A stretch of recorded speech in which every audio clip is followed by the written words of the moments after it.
Hola, buenos días. Desde Proyecto Libremente estamos hoy con el señor Jean-Pierre Garner-Mallet, padre de la teoría del desdoblamiento del tiempo. Buenos días, Jean-Pierre.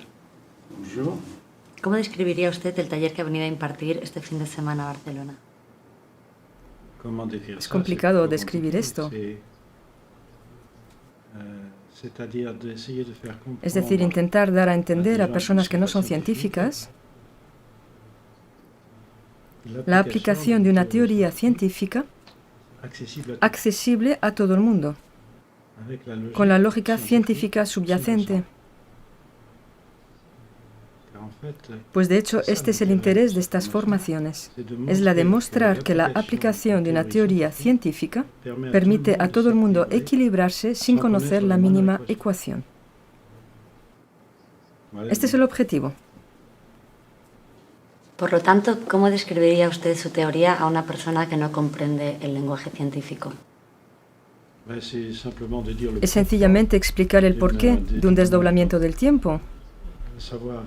Es decir, que si yo dispongo de dos tiempos diferentes al mismo tiempo, un tiempo muy corto en el que no tengo tiempo de hacer nada, un tiempo nulo que no percibo,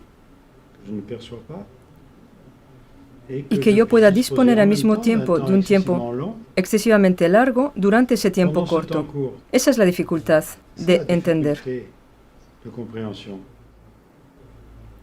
En el tiempo corto no tengo tiempo de hacer nada, y en el tiempo muy largo tengo tiempo de hacer muchas cosas.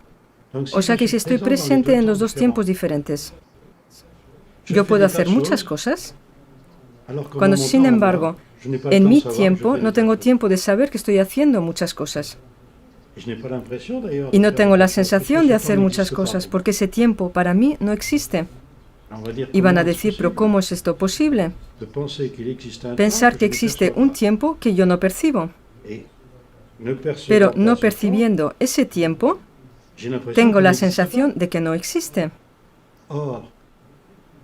Y sin embargo, el hecho de que exista es que tenga tiempo de hacer yo muchísimas cosas, lo cual cambia mi memoria de manera instantánea y que me da deseos, nuevos pensamientos que parecen llegar de ningún sitio. Y es de esta manera que una teoría científica permite, por fin, explicar el instinto, la intuición, explicar la anticipación, explicar las premoniciones. Todo aquello que es muy misterioso, se han hecho muchas cosas, se han inventado muchas cosas, y sin embargo es muy sencillo. Para vivir hay que anticipar todo aquello que va a ocurrir. Una partícula realiza lo mismo, y eso ya lo sabemos. Tomáis dos partículas desdobladas. Una de ellas hace muchísimas cosas cuando la otra no hace nada, y aquella que hace muchísimas cosas cambia la memoria de aquella que no hace nada, y hay un intercambio de información instantáneo entre las partículas que viven en dos tiempos diferentes. Y esas partículas que viven en dos tiempos diferentes van a ver cuáles son las experiencias más clásicas, que van a poder ver cuándo y cómo esas partículas actúan. El ejemplo más importante es el agujero negro. Porque una partícula que llega al borde de un agujero negro se desdobla y una de ellas entra en un agujero y desaparece instantáneamente. Y la particularidad del agujero negro es que si alguien entra en un agujero negro y desaparece instantáneamente, si yo soy el observador de dentro del agujero negro, veo que aquel que entra le cuesta muchísimo entrar. O sea que de un lado entra instantáneamente, es desintegrado instantáneamente en el agujero, y por otro lado nos cuesta muchísimo tiempo lograrlo. Vemos pues perfectamente que hay dos tiempos diferentes. Y esa relatividad del tiempo, pues, ¿para qué sirve? La partícula que desaparece en el agujero negro se toma todo su tiempo para realizar muchísimas experiencias. Vive muchísimas cosas nuevas que enriquecen su memoria. Y la otra, que se mantiene al borde del agujero negro, conserva su memoria intacta. O sea que cuando la partícula vuelve a salir del agujero negro de la manera igualmente rápida como cuando entró, no tenemos la sensación que sale de ella, tenemos la sensación que es una partícula nueva que está ahí al borde del agujero negro y que realiza la unión con su otra partícula. De hecho, es la partícula que se ha desdoblada la que reencuentra a su partícula célibe, que viene a unirse con la partícula célibe que era anteriormente. Hay pues un cambio de memoria instantánea para aquella que se ha quedado al borde.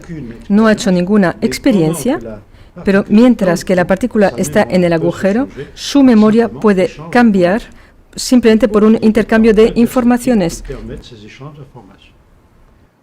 Veis pues que este principio totalmente conocido científicamente, no vemos, no sabemos para qué sirve para nosotros. Esto es muy sorprendente. Sin embargo, las partículas hacen esto y nosotros que somos después de todo un saco de partículas no lo utilizamos esto. ¿Y por qué esto? ¿Por qué es así? ¿Por qué seríamos diferentes? Y es ahí donde tenemos que entender lo siguiente. Nos han dicho demasiadas veces que estamos nosotros al servicio de la ciencia. Es decir, que estamos descubriendo cosas, la ciencia es algo que intentamos entender. No, eso no es verdad. Nosotros somos la ciencia. Todo está a nuestro servicio. Absolutamente todas las leyes están a nuestro servicio y no al revés. Y nos han hecho creer que estamos nosotros al servicio de la ciencia. O sea que ahora hay que utilizar esto. ¿Y cómo lo vamos a utilizar? Evidentemente no a través de las ecuaciones. No estamos en la Tierra para hacer ecuaciones. Estamos en la Tierra para vivir bien. O sea que igual tenemos que encontrar el porqué. Igual es eso lo más importante.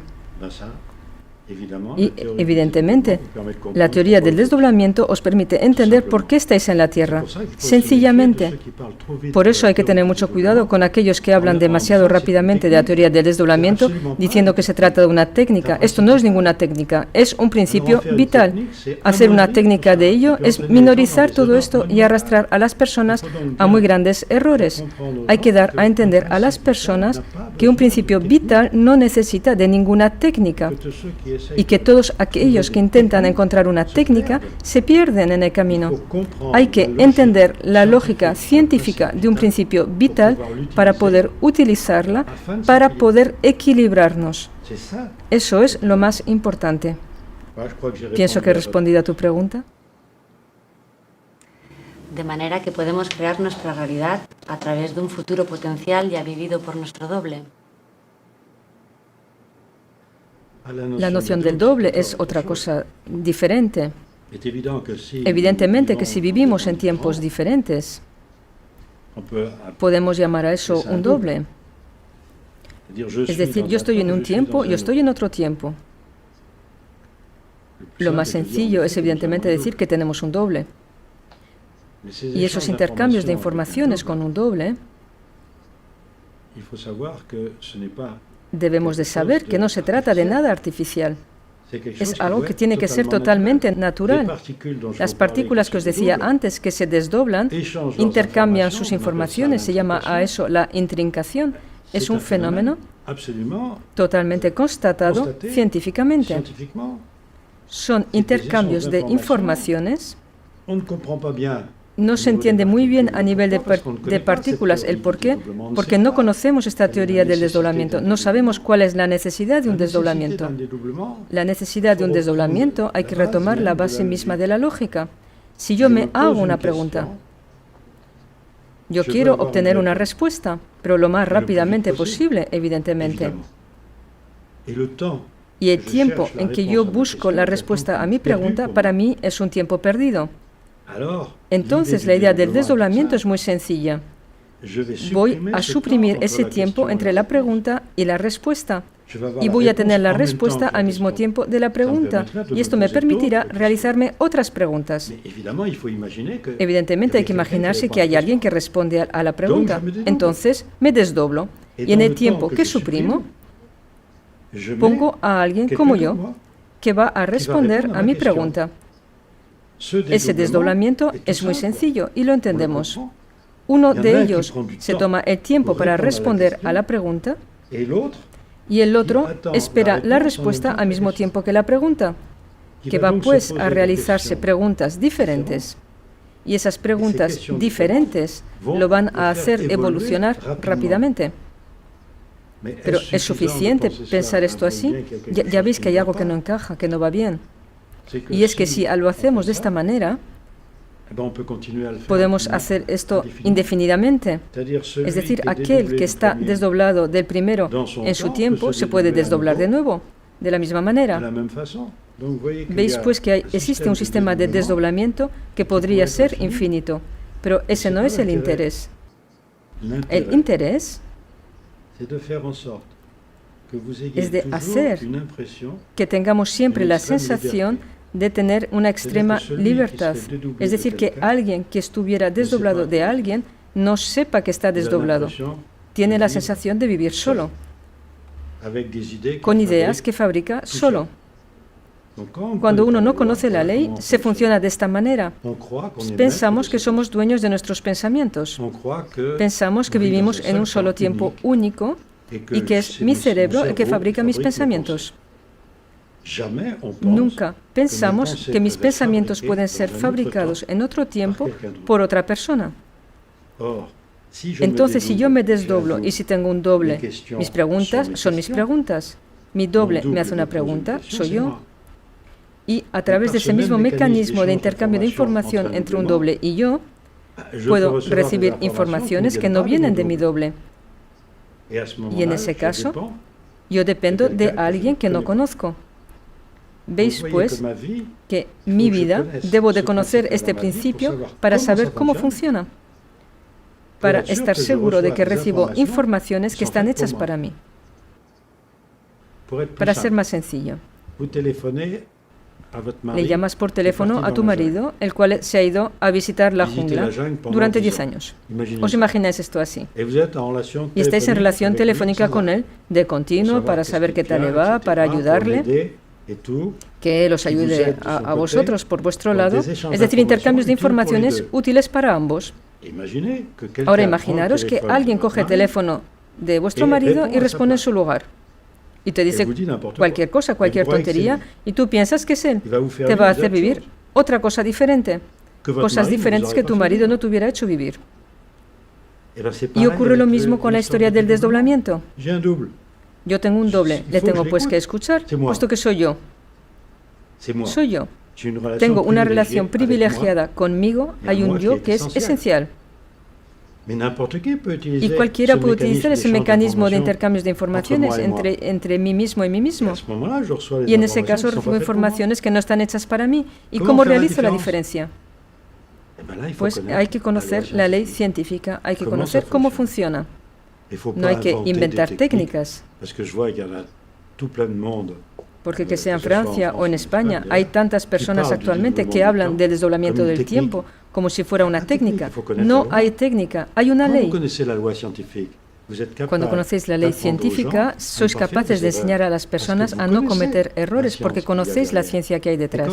Pero cuando hay personas que ignoran todo de la ciencia y que hacen de ello una técnica, entran en temas esotéricos, en cosas que nos pueden conducir a errores y parasitan a las personas con cosas falsas. Y hay que tener mucho cuidado con eso.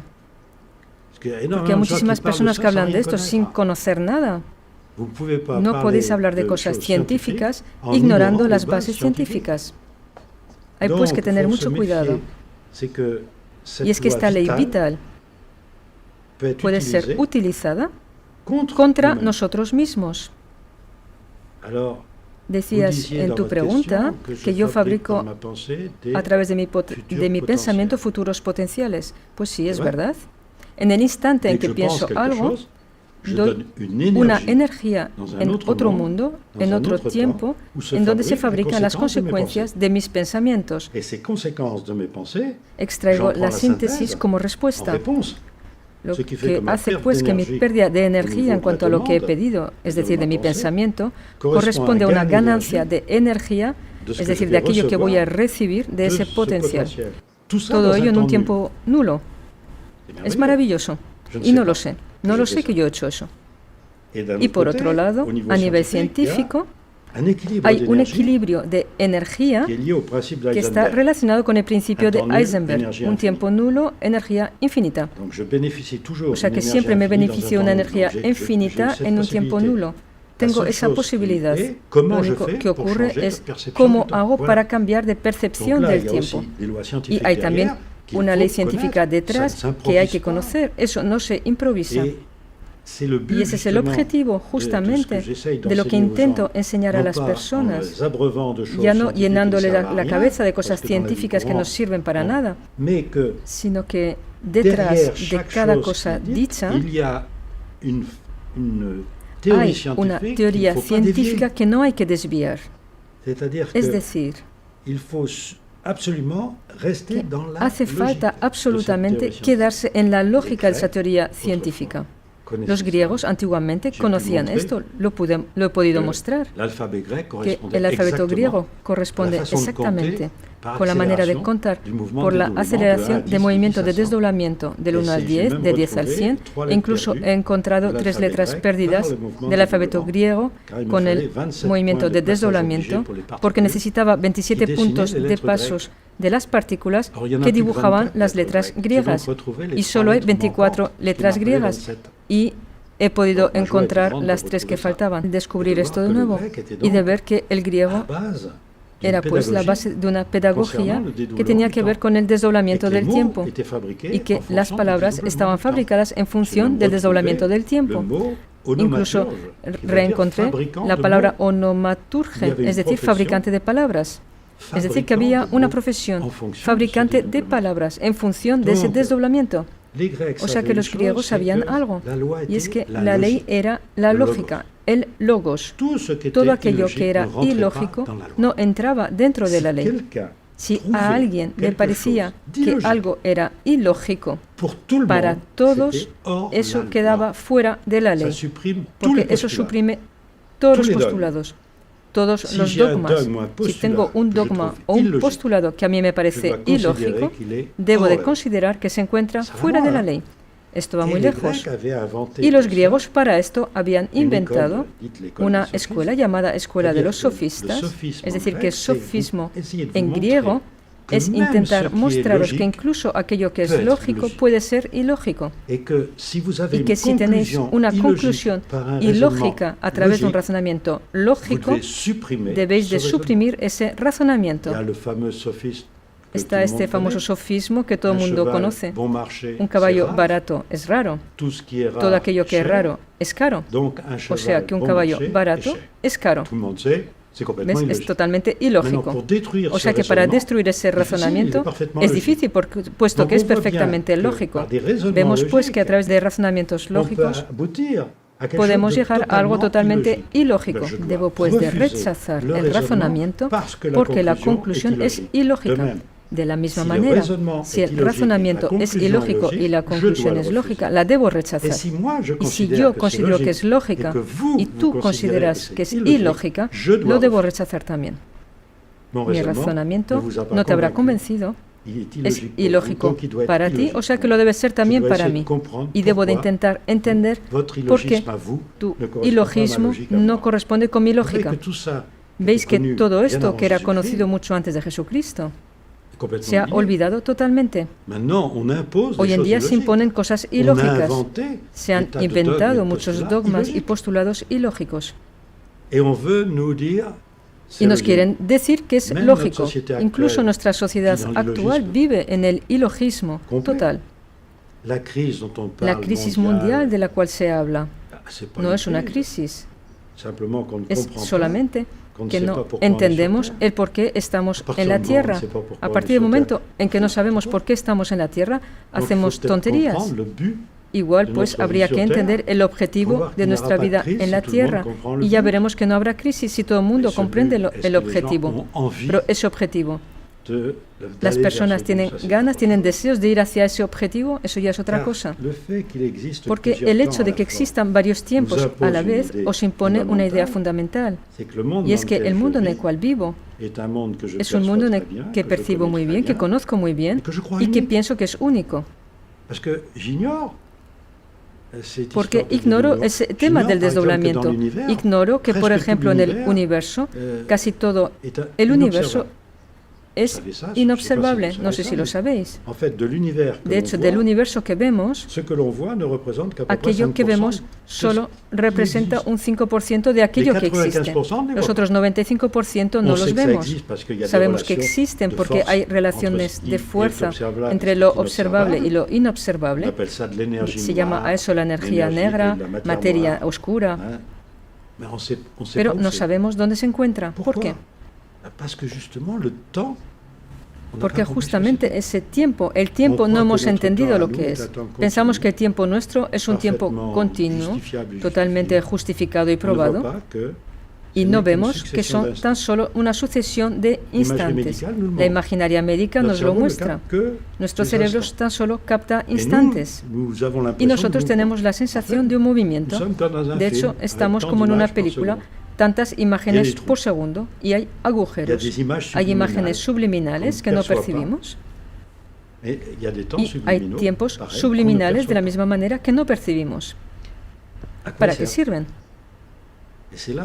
Y es ahí donde hay que entender que esta propiedad del tiempo nos impone la idea de un tiempo que tiene propiedades de la misma manera que un espacio. Sabemos que un espacio tiene propiedades, las conocemos, puesto que se trata de nuestro espacio de observación, pero hay que considerar que el tiempo es lo mismo.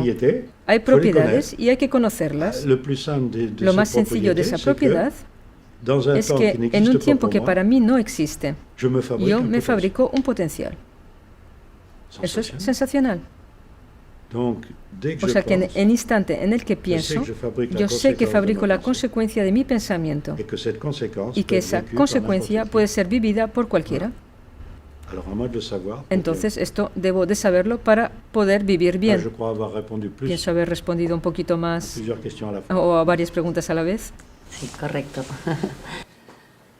Respecto a los pensamientos, señor Garnier, si sabemos que son estos los que determinan nuestra realidad, puesto que son portadores de masa, pero también sabemos que vivimos influenciados por el inconsciente colectivo o nuestra herencia biogenética, ¿tengo elección en lo que elijo pensar?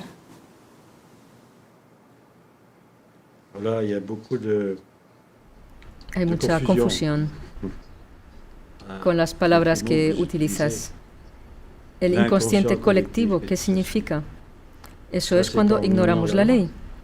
No hay inconsciente colectivo. Existen tiempos que no percibimos y que modifican nuestra memoria. Pero esos tiempos que no percibimos, tenemos acceso a ellos. El problema es saber cómo tenemos acceso a ellos. Las palabras subconsciente e inconsciente significa que no sabemos cómo funciona. Pero ved una cosa, si yo me imagino que tengo tiempos imperceptibles en mi tiempo y que me permiten, cambiando de tiempo, tener tiempo de, debo pues admitir que mi vida continúa, pero en un tiempo que no existe para otra realidad y que esa realidad tiene tiempos imperceptibles, lo mismo que yo, y en esos tiempos imperceptibles pueden recibir informaciones de mi tiempo. Veis que es un tema de como encaje de tiempos que hay que conocer bien para saber cómo funciona y no así inventar muchísimas cosas por el hecho de no conocer esta ley. De esa manera se inventan subconsciente, inconscientes, colectivos, personales, etc. La ley es sencilla. Si yo pienso en algo, fabrico la consecuencia de mi pensamiento. Esa consecuencia es una realidad potencial. Cualquiera en la Tierra puede captar ese potencial. ¿En qué sentido captar? Su memoria cambia. Y en función de lo que yo he fabricado, se pone a vivir la consecuencia de mi pensamiento. Y yo soy responsable de ello. Veis pues que la ley científica que está detrás y que fue enseñada durante siglos y siglos, que se ha quedado totalmente en el olvido, es que yo debo de pensar en hacer al prójimo lo que a mí me gustaría que el prójimo pensara en hacerme a mí. Eso es una ley. Y esto me permite, si todo el mundo hace lo mismo, me permite vivir bien. Pero nadie ya sabe que esto es una realidad científica. Se ha transformado esta ley sencilla, que, os repito, es perfectamente científica, en una ley tonta. No hagas al prójimo lo que no quisieras que él te hiciera a ti. Pero si haces algo a alguien,